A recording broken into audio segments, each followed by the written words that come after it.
Bueno, pues si os parece, vamos a continuar con el primero de los simposios teórico-práctico, patrocinado por Acuña y Fombona, muchísimas gracias, que va a tratar de endoscopia espinal.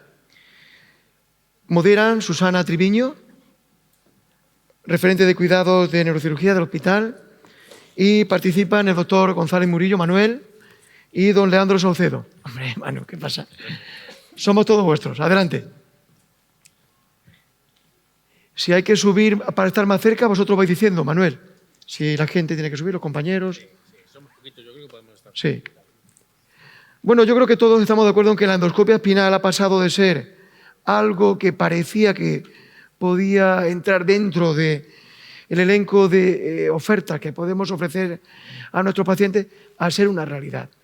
Hoy es una realidad incontestable que la endoscopia espinal en cualquier unidad de columna de nuestros hospitales tiene que empezar a tener cabida. La endoscopia espinal tiene sus indicaciones y tiene una realidad que transforma la realidad de nuestros pacientes.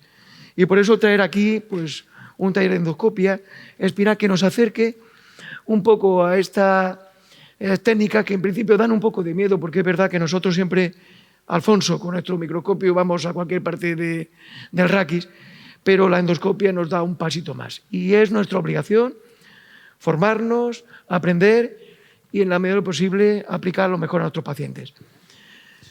Pues cuando digáis, Leandro, Manu. Bueno, ya sabéis que Neuroraquis es una sociedad donde no solo estamos neurocirujanos, sino que también aprendemos de nuestros compañeros traumatólogos. Leandro, adelante. Hola. ¿Estamos, Manu? Bueno, muy bien. Bueno, buenas tardes. Mi nombre es... Buenas tardes, Susana. Mi nombre es Leandro Saucedo, soy neurocirujano del Hospital Torre Cárdenas, de acá de Almería. Y bueno, hoy tengo el placer de compartir este simposio con el doctor Manuel González Murillo, que, fue quien nos introdujo a nosotros en el tema de la endoscopía de columna, entre otros profesores, ¿no? Así que, bueno, antes que nada, gracias Manu por estar acá y compartir este momento. Muy bien, este primer simposio de la tarde es de endoscopía espinal, ¿sí? Siguiente. ¿Cómo pasó esto? Tenías ahí. Muy bien. Bueno, como primera medida, ¿por qué evolucionar o por qué avanzar hacia la endoscopía de columna? ¿Qué es lo atrayente de esto o lo estimulante de esto? Bueno, primero que para todos los neurocirujanos que hacemos columna, que incluye la columna dentro del servicio, sabemos que la hernia de disco es una de las patologías más prevalentes que vemos en nuestras consultas. Entonces, siendo esta una patología tan prevalente, ¿cómo no vamos a ofrecerle a nuestros pacientes el mejor método de tratamiento al día de hoy? Además, sabemos que con buena praxia, con buena práctica del ejercicio de la endoscopía, podemos alcanzar resultados similares a los alcanzados en lo que hacemos tradicionalmente, que es la microdisectomía. Pero, ¿qué tiene esto de ganancia? Bueno, que conlleva mucho menos morbilidad para el paciente. Además, en el caso de la invasión al canal y de presentarse alguna injuria, suele ser mucho menos dañina o mucho menos riesgosa que lo que puede pasarnos cuando hacemos una cirugía abierta. Y voy a mostrar un caso a propósito de esto que estoy comentando. ¿Qué otros beneficios tiene? Que es una cirugía ambulatoria, con lo cual esto conlleva mucho menor costo de estancia media perioperatoria. Se hace con anestesia cuando se avanza y cuando se tiene la experiencia, se hace con anestesia local, con lo cual esto también abarata mucho el costo.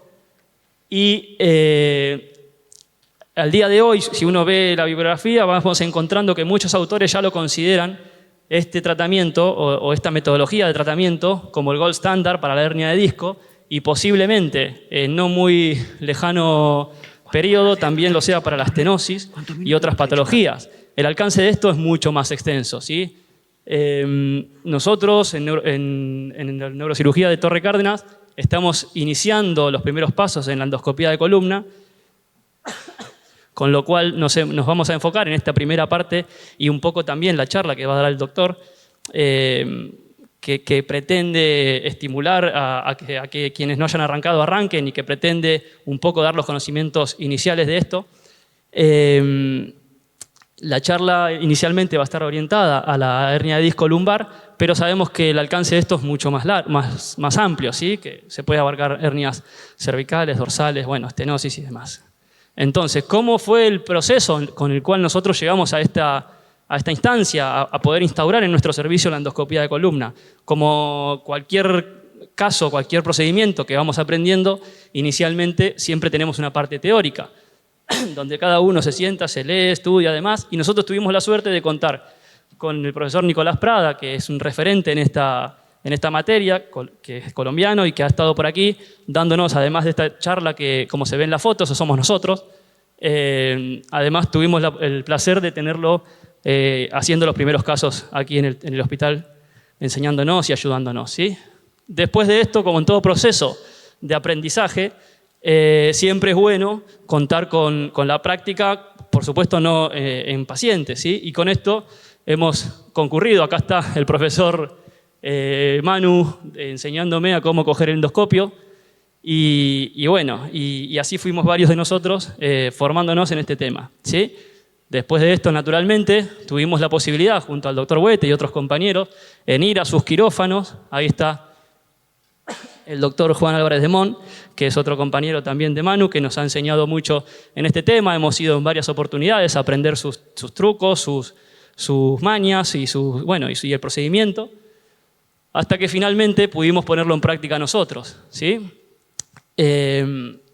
Muy bien. ¿Cuáles son nuestra experiencia, nuestra corta experiencia hasta el día de hoy? Pero bueno, esto es muy reciente y como les dije, el objetivo de esta charla, de mi parte de la charla, mejor dicho, es más que nada aquellos que tengan un servicio donde todavía no se haya iniciado en esto. El objetivo es ese, es un poco mostrar cómo llegamos nosotros a esto e incentivarlos a que larguen, ¿sí? y a que se inicien. Entonces, esta es un poco la situación de nuestros primeros casos. Nosotros hasta ahora hicimos 8 pacientes, ¿sí? ¿Cómo elegimos o qué casos elegimos para esta cirugía? Bueno, los casos que generalmente se recomiendan en la literatura en general y también con el apoyo y el asesoramiento de nuestros maestros, ¿sí? Entonces siempre buscamos casos de hernia de disco, de abordaje interlaminar, ¿sí? ¿Por qué? Porque nosotros los neurocirujanos estamos muy habituados a hacer este acceso, conocemos muy bien la anatomía, sabemos dónde vamos a encontrar la raíz, sabemos dónde vamos a encontrar la hernia, cómo reconocerla y demás. Y además, a nosotros nos parecía interesante que si eventualmente no llegáramos a poder resolver esta patología con el endoscopio, siempre tenés la posibilidad de convertir en una cirugía abierta de microdisectomía, ¿sí? ¿Qué tipo de hernia elegimos? Todas, bueno, L5-C1, como dije, hernias que estén intracanal, ¿sí? ¿Para qué? Para practicar justamente el interlaminar. Preferentemente que la hernia, cuando vemos la resonancia, se encuentre en el hombro de la raíz, porque bien sabemos que en la raíz L5-C1, en algunos casos que sale más arriba, nos podemos encontrar en la axila, y eso manualmente, cuando estamos iniciándonos en la práctica, nos puede representar cierta dificultad. Nosotros hacemos, y lo que se recomienda, ¿no?, es hacerlo con anestesia general, los primeros casos, hasta que uno agarre la curva, sobre todo porque el tiempo es mayor y el paciente no puede estar en una posición que a lo mejor en el largo tiempo le resulte incómoda, pero también porque uno va charlando, va conversando, va viendo, hay mucha gente alrededor, y en fin, y eso no es muy grato para el paciente. Entonces, anestesia general, para los primeros casos. Discografía, esto es una situación que nos lo han recomendado, pero nosotros en nuestro caso no lo hemos hecho. Un poco en rigor del tiempo y un poco porque la verdad es que confiábamos en que podríamos reconocer bien los fragmentos migrados por la experiencia que ya tenemos en cirugía abierta, ¿sí? Nosotros tratamos de buscar siempre pacientes jóvenes. ¿Por qué? Porque son pacientes donde los tejidos son mucho más laxos y menos probabilidad de tener hipertrofias facetarias y ese tipo de cuestiones que pueden entorpecer la cirugía. Y lo mismo, por la misma razón, también tratamos de buscar personas delgadas, ¿sí? Nos parece que eso, lo mismo, puede facilitar o puede reducir el riesgo de encontrarnos con problemas en la faceta que no nos den un buen acceso. Las cosas que usamos son bastante simples. Una torre de endoscopía, por supuesto, un radioscopio, donde ahí está en la radiografía del medio marcado el acceso, o donde hacemos la incisión para intentar acceder con el endoscopio.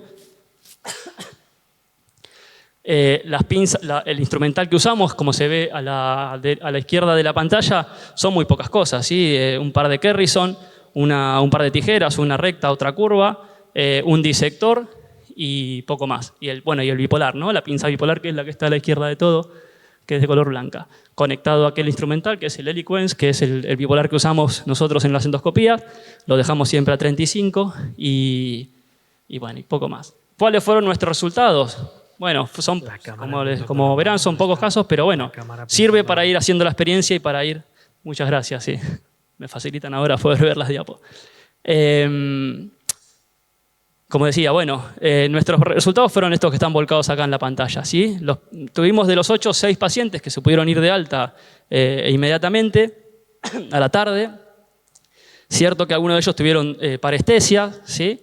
Las parestesias habitualmente a los 15 días que los vemos en la consulta van mermando o se le han ido, ¿sí? Eso evidentemente tiene que ver con nuestra dificultad, nuestro traqueteo, la tracción que le estamos generando a la raíz, que evidentemente quizás es un poco por arriba de lo que la gente con experiencia maneja, ¿sí? Pero bueno, son situaciones que se pueden contemplar y que por suerte son reversibles, ¿sí? Así que no nos da problema. Un paciente que se fue al día siguiente. ¿Por qué? Porque durante el procedimiento le hicimos un agujero a la dura madre. Fíjense en las fotos de abajo, donde son fotos de nuestras endoscopías. La de la derecha está marcada con una flecha. Eso fue una negligencia, si se quiere, propia, ¿sí? No pasó nada. Lo dejamos eso así, sacamos el endoscopio. Por las dudas lo dejamos hasta el día siguiente, para ver que no presentara fístula ni nada. No presentó ningún problema de herida, se fue de alta, a los 15 días lo vimos sin ningún problema de herida, de fístula, nada. ¿Por qué? Porque es una incisión de 8 milímetros que al final, para que de ahí salga líquido hacia afuera, es muy poco probable. Y a eso me refería también con lo que comentaba al principio, que si nos toca hacer una lesión o una injuria, como en este caso, las posibilidades de que haga complicaciones mayores, como una fístula, son menores. Y otra paciente que sí persistió con el dolor al día siguiente, o sea, salió de la cirugía, a la tarde estuvo bien, pero a la noche había vuelto otra vez a tener un dolor similar, por lo que refería, al día siguiente estaba más o menos similar, un poco mejor, pero no era muy claro. Le hicimos una resonancia, que es la foto que pongo ahí al lado, ¿sí? Se ve, bueno, la zona del acceso donde entramos a quitar el disco, se ve la raíz, donde alrededor no hay fragmentos. Y bueno, la paciente, luego, el día que se hizo la resonancia, que fue a las 48 horas, ya se le había ido el dolor. Así que, de todos modos, le hicimos la resonancia, que está ahí la prueba, y le dimos el alta. La mujer está bien, sin dolor. Esa es una de las pacientes que tiene parestesia. Y poco más tengo para comentar inicial. Los dejo con el profesor. No sé si se escucha. Sí, se escucha. Pues si podemos pasar a la siguiente presentación, por favor, para contaros cuál es el objetivo de mi presentación. Voy a ser breve. Los que sean de aquí de Almería, a lo mejor conocen esta imagen. Adra. Es un pueblecito de aquí, cerquita de Almería. En verano de 1992 fue la primera vez que yo vi el mar con 8 años. Esa ilusión que yo tenía, en la que yo quiero transmitiros a los que no hayáis visto la endoscopia, ¿no?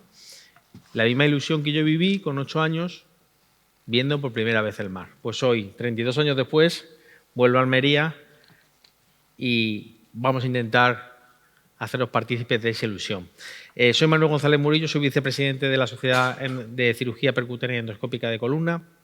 Además, soy revisor en la revista coreana JMIS y en el Global Spine Journal y instructor en este tipo de cirugía, en cirugía de mínima invasión. Este es un simposio patrocinado por Acuña y Fonbona y por el Eliquence, al cual les agradezco la invitación. Y bueno, empiezo con una diapositiva que siempre mostramos en todos los cursos sobre el iceberg endoscópico. A mí me gusta más llamarlo ahora la isla de la endoscopia. ¿Por qué la isla? Porque cada vez vemos más lo que hay por fuera de ese mar, ¿no? Vemos que ya podemos hacer cirugía endoscópica cervical y torácica. De hecho, la estamos haciendo endofusiones ya, cada día con mejores resultados. Reintervenciones de cirugía abierta, reintervenciones de cirugía endoscópica, estenosis multinivel, hernias discales, es lo que se empezó haciendo. En un futuro quizá veamos cirugía robótica en endoscopia. La curva de aprendizaje es larga. Esta es una diapositiva de Cristian Correa, un cirujano chileno, que establece cuáles son los pasos que hay que ir quemando, ¿no? Y lo que vamos a hacer en este pequeño simposio es mostraros cómo se hace pues, el abordaje interlaminar. Quizá, estoy de acuerdo con Leandro, quizá el abordaje interlaminar es el que yo recomiendo empezar, porque si no te va bien, lo reconviertes y lo haces abierto.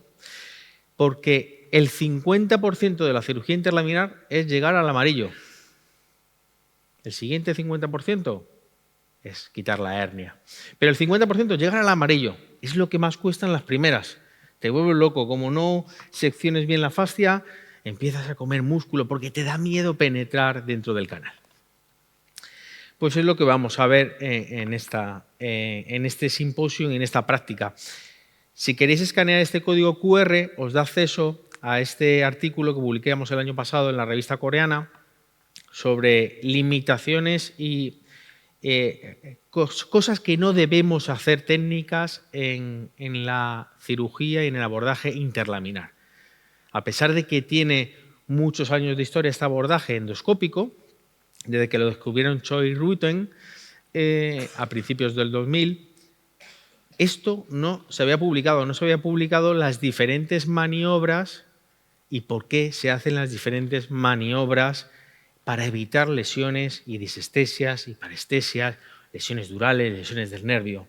Entonces, es importante, bueno, porque te da una visión de qué movimientos y cómo debemos hacerlos y secuenciales.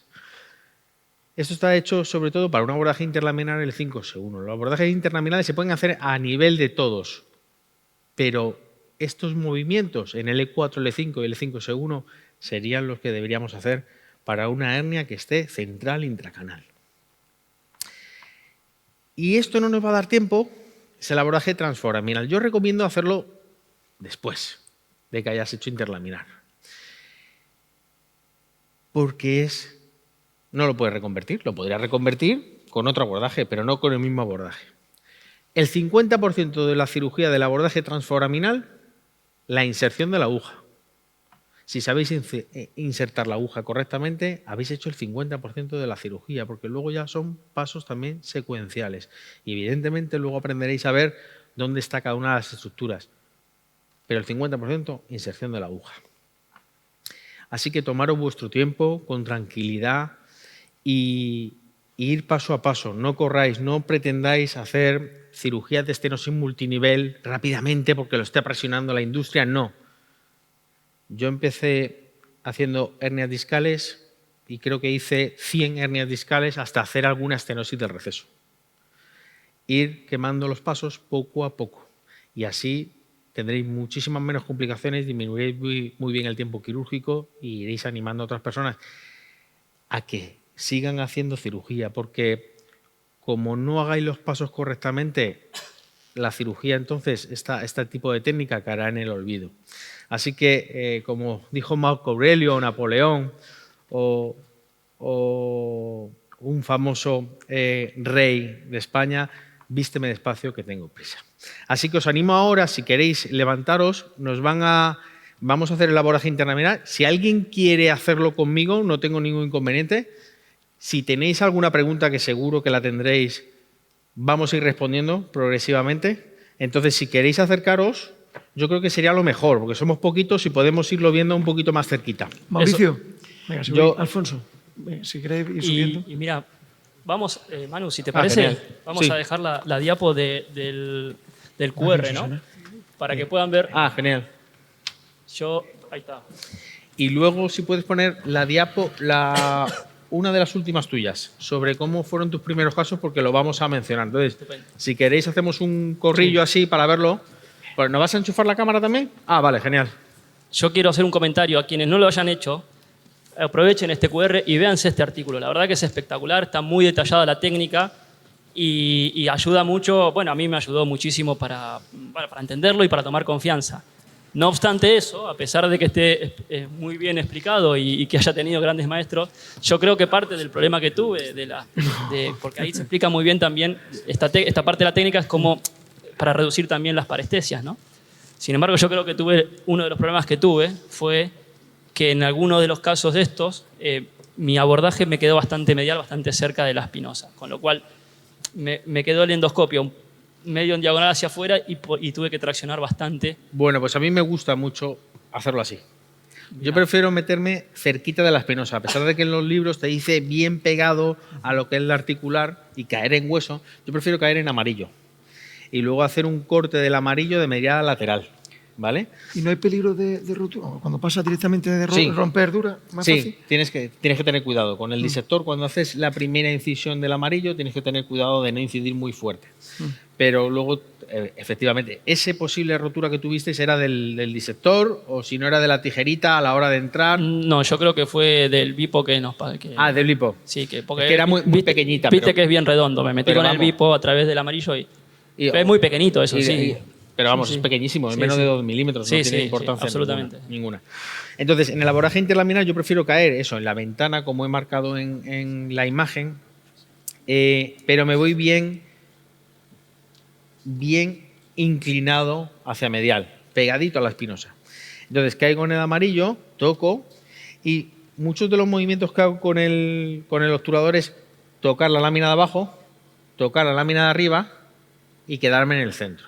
Entonces, yo lo califico como montaña, valle, montaña. Es una gilipollez, perdón, pero es la manera de recordarlo. Entonces, lámina, amarillo, lámina, y nos quedamos en el centro. Inmediatamente introducimos el obturador con el bisel mirando hacia medial, como veis, para que nos apoye la uña lo más laterales posible.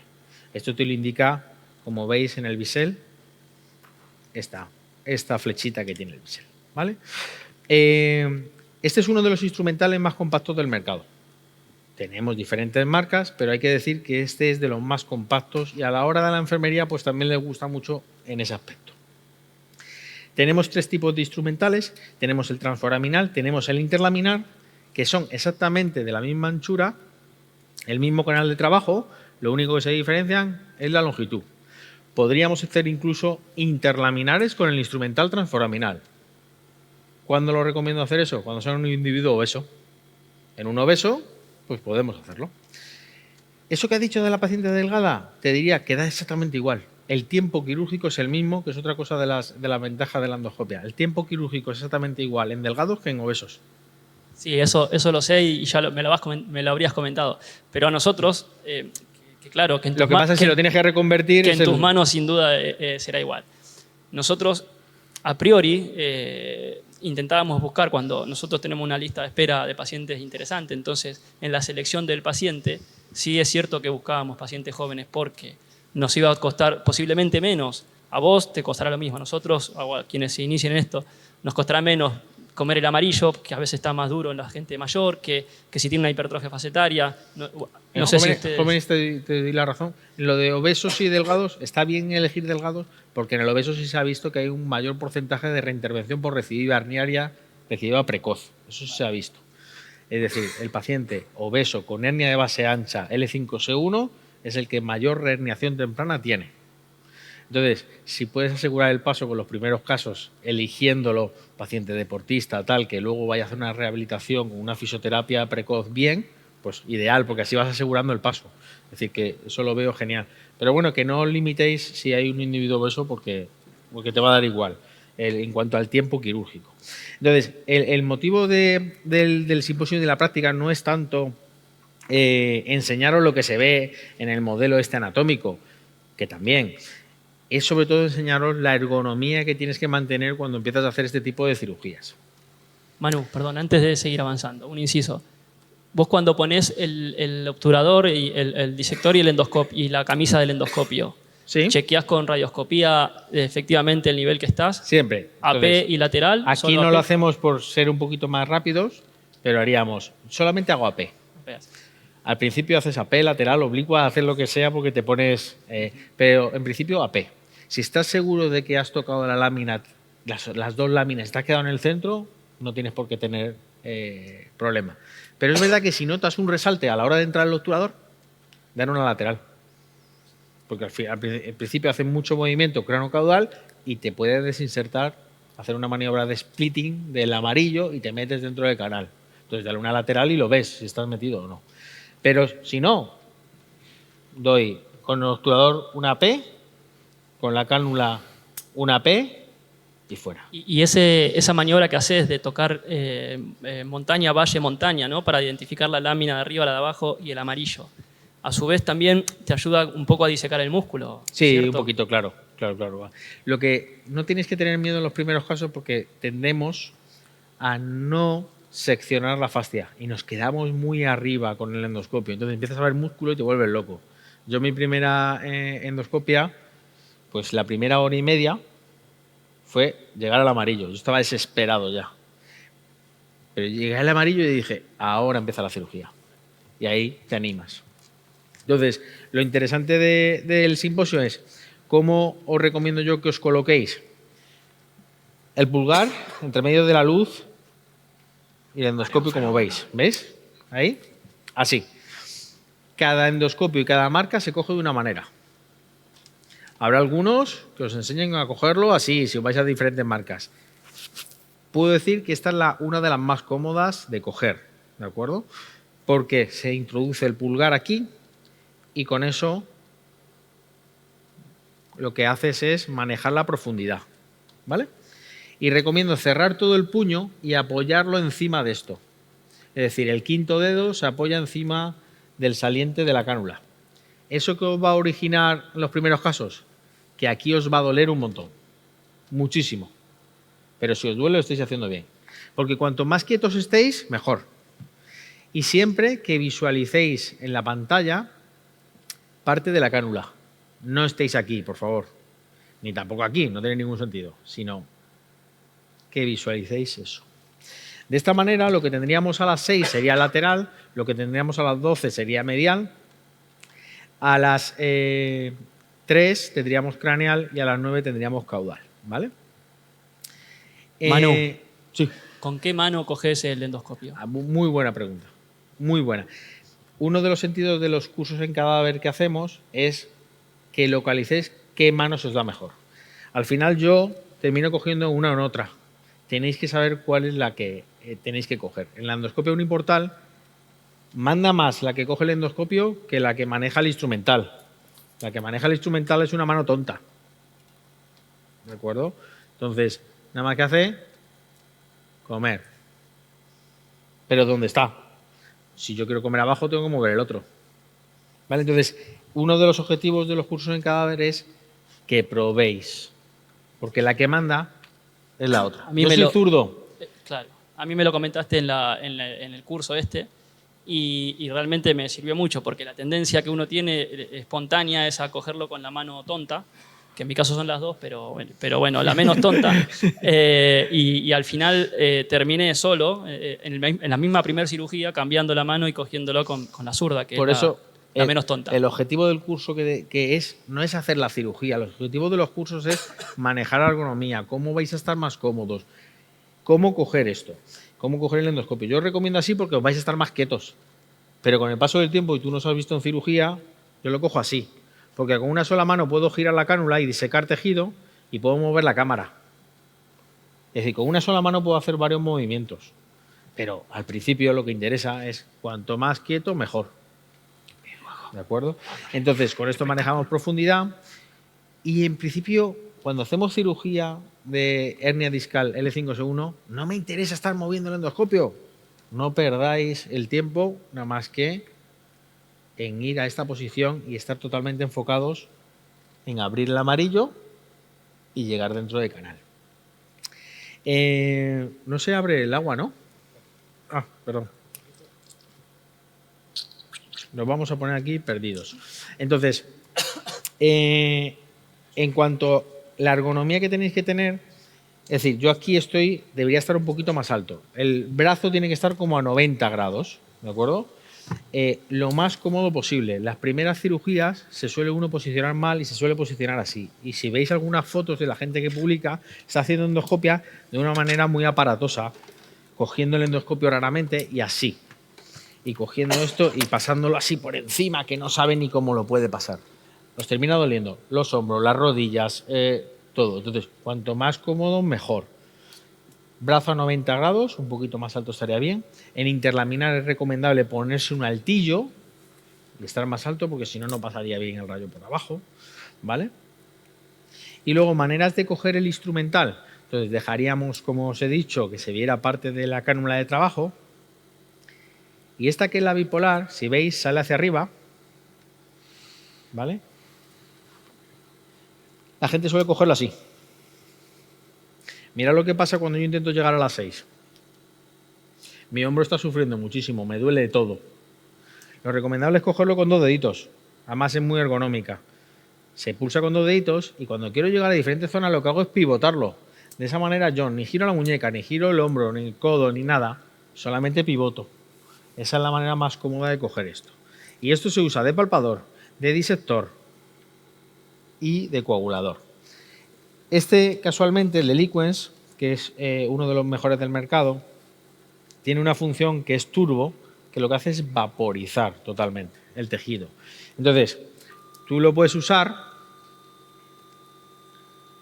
la vaporización, y a la vez lo que estás haciendo es disecar.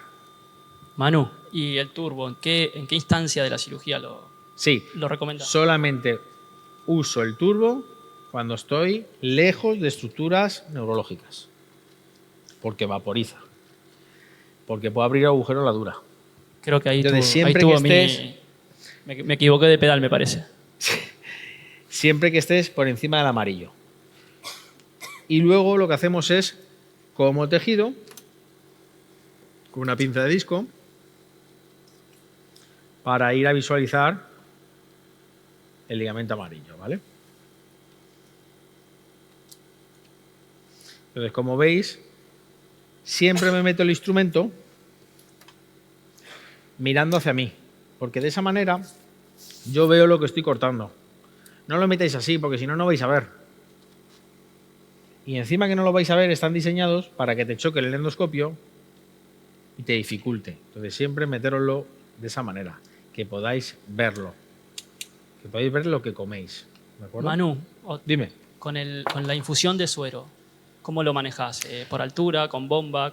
Yo no utilizo bomba, lo utilizo a caída libre y normalmente a 1 metro del paciente.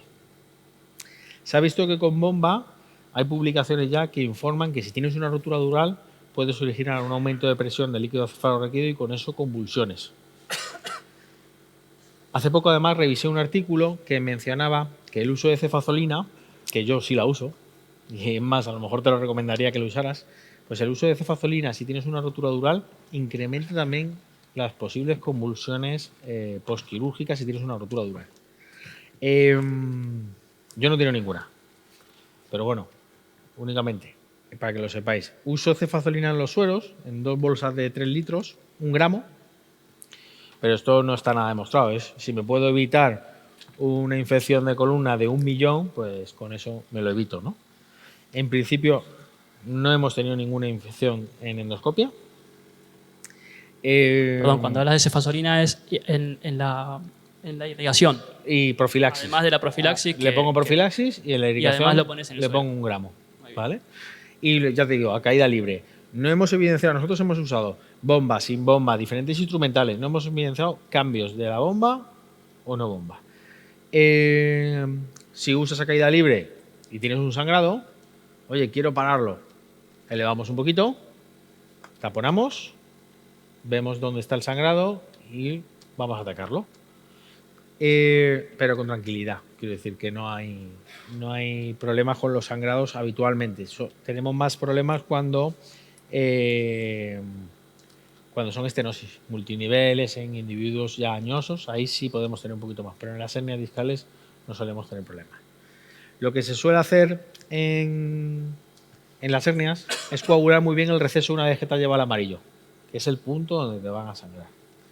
Otra cosa que contamos mucho en los cursos también, que a lo mejor a alguien se le ha pasado por la cabeza, que es más fácil que aprenda un cirujano joven o uno veterano. Bueno, pues se ha visto en el último metaanálisis que mañana lo presento, que los veteranos tienen menos índice de complicaciones. Si bien el joven ha jugado más a la play y tiene mucho mayor manejo, también es más inconsciente y hace cosas que no tiene que hacer. Y el veterano es más prudente y sabe dónde se puede complicar, dónde puede sangrar, entonces tiene muchas menos complicaciones y los tiempos quirúrgicos muchas veces son hasta menores, a pesar de que el otro se puede manejar mejor, ¿vale? No sé qué más cosas contaron, no sé si alguien quiere cogerlo esto. Yo quiero hacer un comentario breve, ¿no? Sí. Que a mí me ayudó.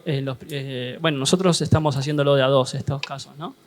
Y si bien la posición de la mano, que recién refería Manu, sí, es muy cómodo, pero claro, eso está también diseñado para bueno, el cirujano que opera solo, ¿no? O que maneja esto solo. Y a mí, en algunas oportunidades, sobre todo al principio, me venía muy bien las manos del ayudante, porque una vez que tenía localizado, total, y también para aflojar un poco la mano y descansar y recolocarme en el endoscopio, que alguien te tuviera la camisa, ¿no? Sí. Es que cuando nosotros vamos a ayudar, lo que hacemos es eso, porque al principio te mueves para todos lados. Claro.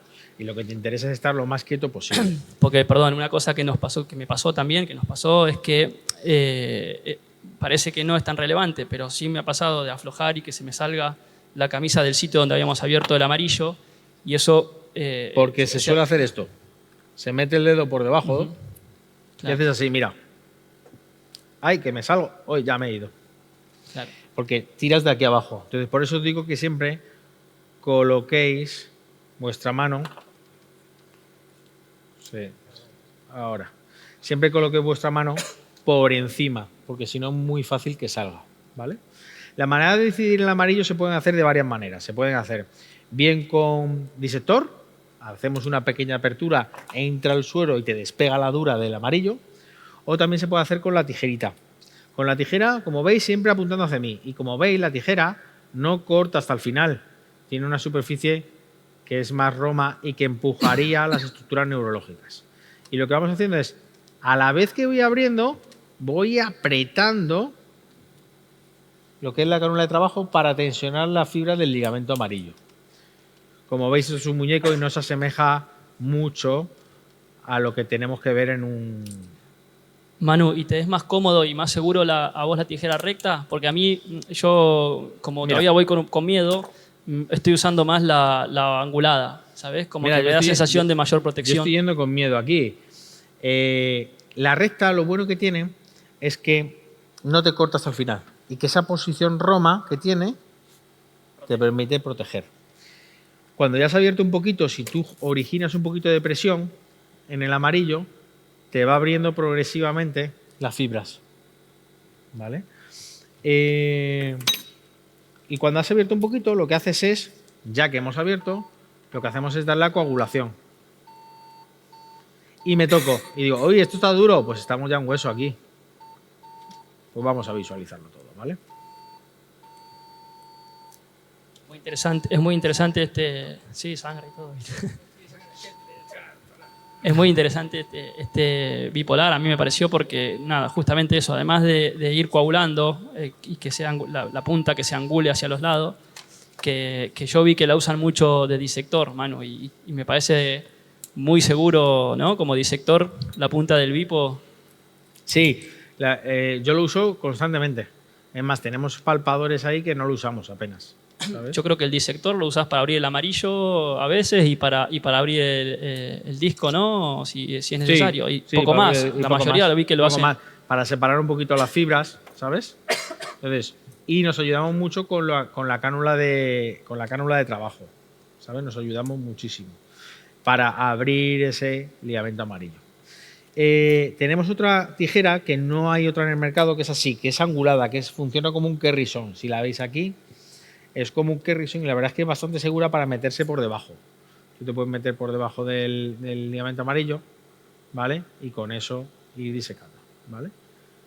Ahí tenemos. Dejadme un disector, ¿lo tenéis por ahí el disector?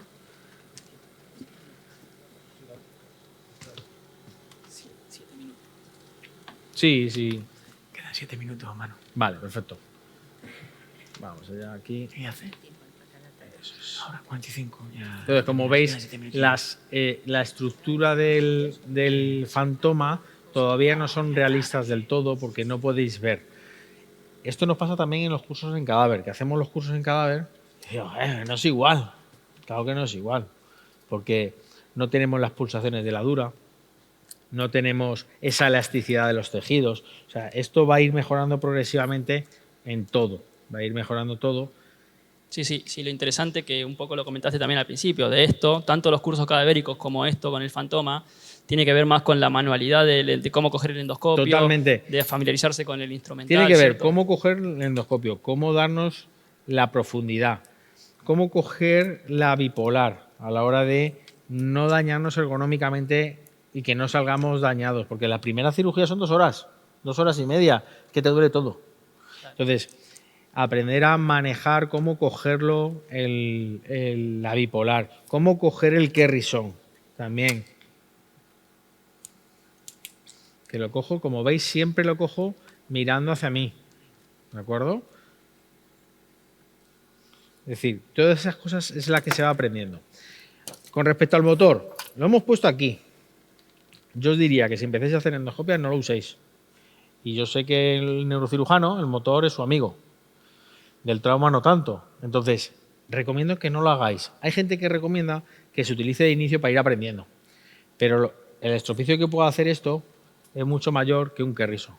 Fresa diamantada siempre, ¿no? Y fresa de diamante, exactamente. Porque si tenemos alguna historia, no es lo mismo la fresa de corte, que te puede originar mucho mayor estropicio, que la fresa de diamante. Entonces, yo recomiendo que aprendáis a hacer unas hernias sin motor. El motor yo empecé a utilizarlo cuando empezamos a hacer estenosis. Pasa, sí. Y más. Porque cuando yo empecé a hacer endoscopia no teníamos nada más que el instrumental transforaminal en España, de este sistema.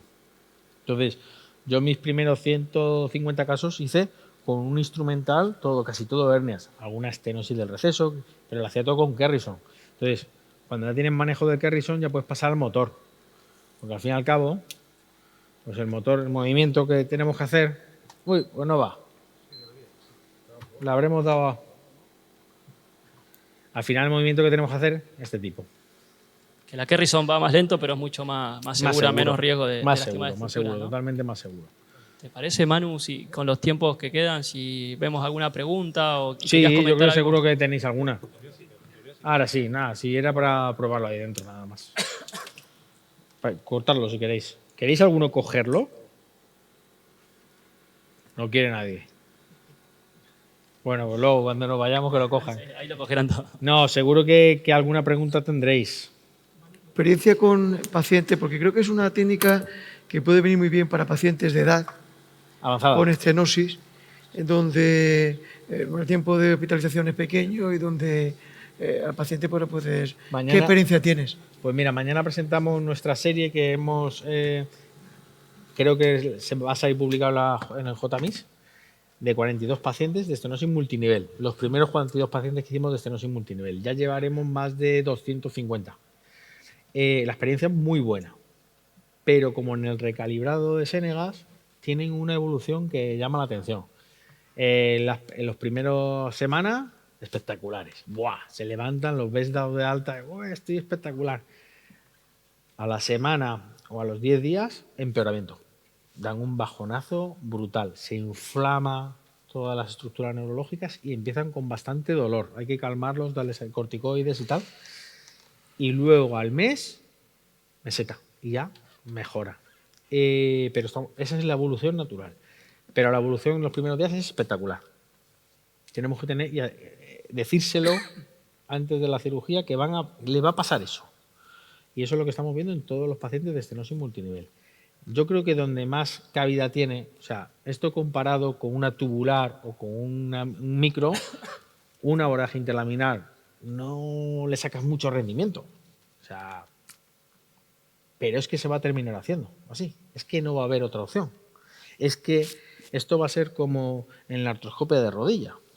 El que no haga artroscopia de rodilla y los compañeros se lo van a comer.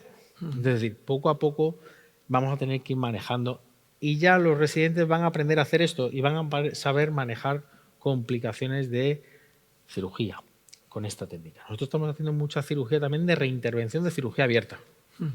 No es lo mismo plantear...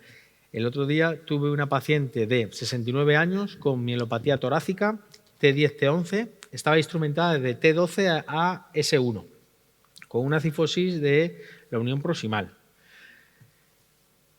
Si ves todas las pruebas, lo recomendable hubiera sido T4 ilíacos, descomprimirle ahí, pero claro, yo le puse sobre la mesa opciones. Y claro, le hice una endoscopia torácica, transforaminal con doble vía, transforaminal y posterior con descompresión. El paciente ha mejorado de la mielopatía. Ahora ya no podemos pensar en frío una vez que ha mejorado de la mielopatía si nos metemos a hacerle toda la instrumentación. Yo creo que es una alternativa a la endoscopia a los procedimientos de la unidad del dolor, a tenerlos durante años o plantearles esto. Oye, que no va bien. Oye, si tenemos que plantear una cirugía mayor, se hace mayor después. Pero estamos consiguiendo buenos resultados de descompresiones a multinivel en pacientes añosos que antes estaban abocados a que no hacerles nada. Sí, sí. Uno de los pacientes que hicimos, 95 años. Esto es una barbaridad, porque dices, joder, con 95. Ya, pero es que el señor no tiene los 95 al uso. O el otro día había otro de 88 que parecía que tenía 70. Es que no es la edad, es el estado de forma física, la edad biológica y cómo se mueva, pero que cada vez vamos a tener que ir avanzando en eso. Yo quiero hacer una pregunta y comentario también, ¿no? Sobre todo acá al moderador, que es el jefe de servicio, el doctor Huete, porque a mí sí me parece muy interesante. Claro, esto uno puede a priori pensar, a ver, esto que me lo empiezo a hacer en la privada, con mis pacientes, a ver si me la estoy jugando, si me estoy arriesgando, qué caudal de quirúrgico tengo que tener en la privada para poder hacer esta curva. Yo no trabajo en la privada y muchos de nosotros en el servicio no lo hacemos y bueno, la estamos transitando en el público. ¿Qué dificultad uno puede plantearse en el público? ¿No? Que dicen que bueno, es un poco más caro y demás. Sí. ¿Cómo resolvimos eso, Antonio? Hombre, vamos a ver, aquí hay más jefes de servicio que se las lidian con las direcciones de hospital. Hombre, el tema económico es importante. ¿Cómo puede responder uno? Primero, estancia media de los pacientes y luego el hacer una anestesia local más sedación, ¿no? Hacer otro procedimiento. Se calcula que aproximadamente hay un ahorro de 1.000 euros de hacerlo con general a anestesia local con sedación. Luego 1.000 euros junto con una estancia de un par de horas, 3, 4, tras la cirugía, pues ahí sí puede empezar a ver un argumento para defender pues, técnicas de este tipo, ¿no? Y otro argumento más, que cambias algunas indicaciones. Yo crecí en el hospital de Getafe, que es un hospital meramente tornillero porque hacíamos mucha deformidad del adulto. Allí yo no hice ninguna disectomía abierta de residentes. Todo era, si tenía una hernia, casi íbamos abocados a la artrodesis. Hay muchas escuelas y muchos hospitales en España que tienes hernia, artrodesis. Se cambian indicaciones. No es lo mismo 4 tornillos una caja, más sustituto óseo, 5.000, 6.000 euros, que es lo que te vale el instrumental de endoscopia. Entonces, hay pacientes que cambiamos la indicación y terminamos haciendo. Pero en la estenosis multinivel se cambia mucho más aún, porque la alternativa es una laminectomía a varios niveles y ponerle tornillos. Ahí ya sí que el gasto se incrementa. Y para hacer eso, tienes que hacer muchas. Eso mismo, eso me parece como mensaje también muy importante, ¿no? Que a priori no solamente está el costo por la propia cirugía de ahorrarse la anestesia, ahorrarse también la internación, sino que a posteriori cuando uno hace ya la curva y va interiorizándose, es que cambiar la indicación de una artrodesis o de una estenosis multinivel, eso sí es mucho más dinero de diferencia en ahorro al sistema de salud. Entonces, nada, me parecía prudente también resaltarlo porque es una dificultad que nos podemos topar muchos en el ámbito público, que la realidad es que es al final donde mayor volumen habitualmente tenemos y más nos permite hacer la curva, ¿no? Una última pregunta, Víctor, pasa el micrófono. ¿Qué opinas de las trefinas de otros sistemas? Porque has hablado de Kerrison, has hablado de motor. ¿Y esas trefinas? Muy buenas también. Perfectas. Aquí en el sistema transforaminal tienes también trefinas para hacer el fresado de la apófisis articular, de la SAP, del proceso articular superior. También se puede hacer. Estamos diseñando para ese instrumental trefinas para meter dentro del endoscopio. Creo que puedes ganar algo de tiempo. Puedes ganar algo de tiempo con las trefinas. Pero cuidado, tiene su peligro. Te tienes que saber manejar muy bien el endoscopio para meterlas, porque tienes que saber cómo penetras con esas trefinas. Las trefinas tienen un poquito de más dificultad técnica a la hora de penetrar con ellas. O sea, tienes que tener tacto con ellas. Pero sí, bien, bien. Vale, pero igual que has puesto, has antepuesto lo manual, el Kerrison, Sí. para los que empiezan, y dices, no, la fresa déjala para el fondo. ¿La trefina estaría en el medio o dónde estaría? La estaría en el medio. Vale. Es más, en esos instrumentales usan la trefina y luego pasan el motor. Y encima motor con fresa de diamante para quitar sangrado, porque te puede sangrar un poquito con la trefina. Un poquito. Pero sí. Vale, Estaría pues, bien. gracias. Bueno, pues si os parece, Leandro, Manu, un último mensaje en 30 segundos a todos nosotros y continuamos con el siguiente taller. 30 segundos. Mensaje. Nada, por mi parte, animarlos, un poco era la intención mía de esta presentación, animarlos a lanzarse a esto porque no es el futuro, esto es el presente. Y dentro de muy poco, los que no hagamos esto estaremos en el pasado y no es lo que corresponde. Y lo mismo que le decía antes, escanearse eso, que es espectacular ese artículo, y quien pueda asumir los cursos que da el doctor, también se los recomiendo mucho. Pues mi mensaje es bien simple. La curva de aprendizaje no es tan larga. Nos hemos empeñado los compañeros en decir que la curva de aprendizaje de la endoscopia es muy larga. Mañana en la comunicación que presento de la curva de aprendizaje se establece que es la misma o similar a cualquier técnica neuroquirúrgica, cualquiera. Es decir, la artrodesis cervical, 29-30 casos publicados. El TILIF, 30 casos publicados. En eso se establece 32,5 casos en el metaanálisis que mañana presentamos y que ya no lo han publicado en el Global Spine Journal. No es tan larga, es exactamente igual. No tengamos miedo a hacer la técnica, lo único que hacerlo con un acompañamiento al principio y hacer los pasos adecuados. Que no meta presión de alguna manera la industria, ¿no? Pasos progresivos y seguros, que yo creo que es la única manera. Bueno, pues muchísimas gracias.